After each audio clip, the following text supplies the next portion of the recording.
மக்களே எல்லாரும் எப்படி இருக்கீங்க? நல்லா இருக்கீங்களா? நேற்றுக்கு நான் ஆஞ்சில் பஜார் போனோம்ல, அப்போ அங்கிருந்து ஒரு 2 புது வரவுகள் வாங்கிட்டு வந்திருக்கேன்.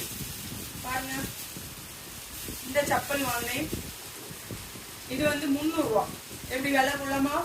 நல்லா இருக்கு, குவாலிட்டியா இருக்கு. கடையில இது எப்படியும் 500 ரூபா மக்களே. நான் ஒரு செப்பல் கடை போட்டிருந்தேன், அங்கிருந்து வாங்கினேன். அதுக்கப்புறமா புதுசா ஒரு ஹேண்ட்பேக் வாங்கியிருக்கேன்.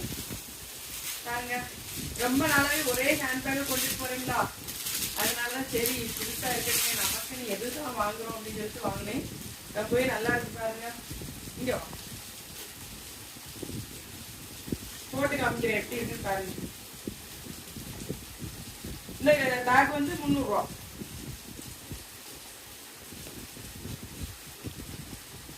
பாத்தீங்களா மக்களே, எப்படி இருக்கு? புது வரவுகள் செருப்பு எப்படி இருக்கு, அப்புறமா பேக் எப்படி இருக்குன்னு சொல்லிட்டு கமெண்ட்ல சொல்லுங்க. அதுக்கப்புறமா பீமா